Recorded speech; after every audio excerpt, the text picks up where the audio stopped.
Hi everyone! Welcome back to my channel. Today, I'll be showing you how to bake my favorite recipe, chocolate cake. For the dry ingredients, we need 2 cups flour, 2 cups sugar, 3/4 cup cocoa powder, 1 teaspoon baking powder, 2 teaspoon baking soda, 1 teaspoon vanilla powder, pinch of salt. In a bowl, combine all dry ingredients.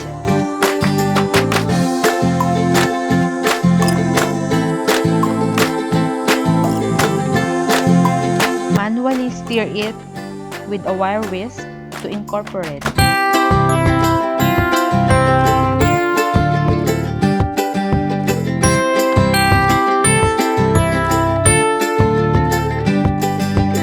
At this point, you need to preheat your oven to 180 degrees Celsius.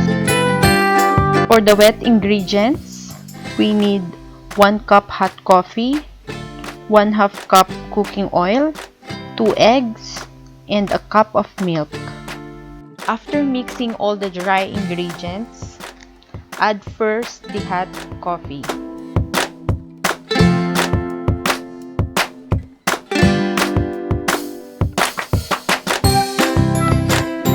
Then, add the cup of milk,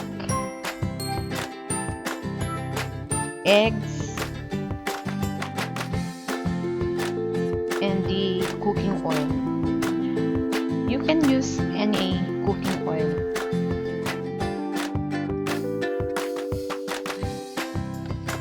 Stir it until well blended.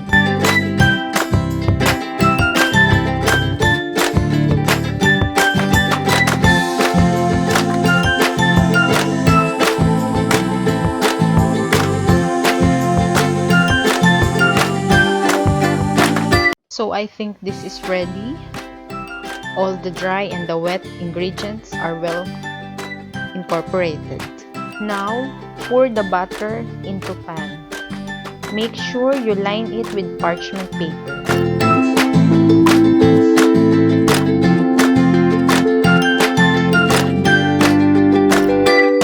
Before baking, give it a good tap to release the air bubbles.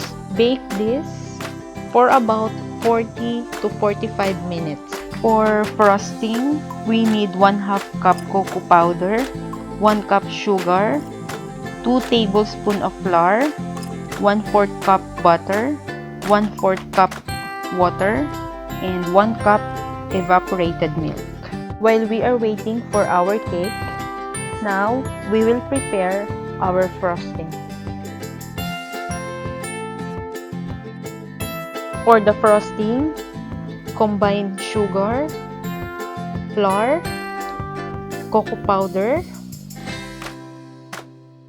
water, and milk. You can use evaporated milk as well.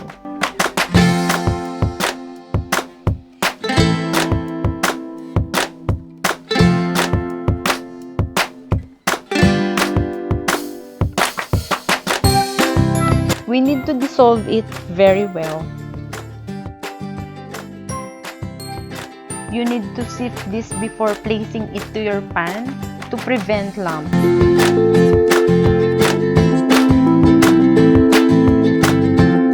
Cook on low heat until it thickens.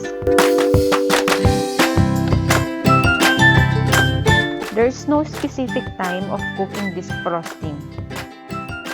At this point, you can turn off the heat and add the butter. Stir to melt the butter. Let it cool completely and transfer in a container. Now, it's time to put the frosting. Pour the frosting at the top and spread it using your spatula.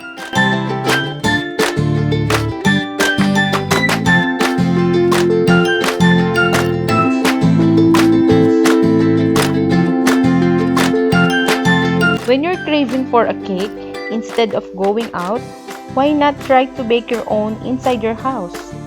No need for an oven as this recipe can be baked even just by steaming it.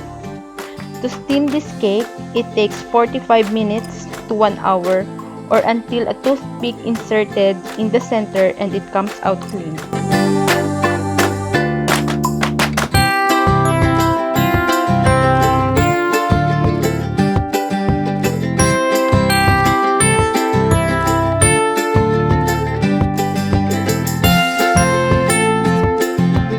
Now, it's ready, our chocolate moist cake.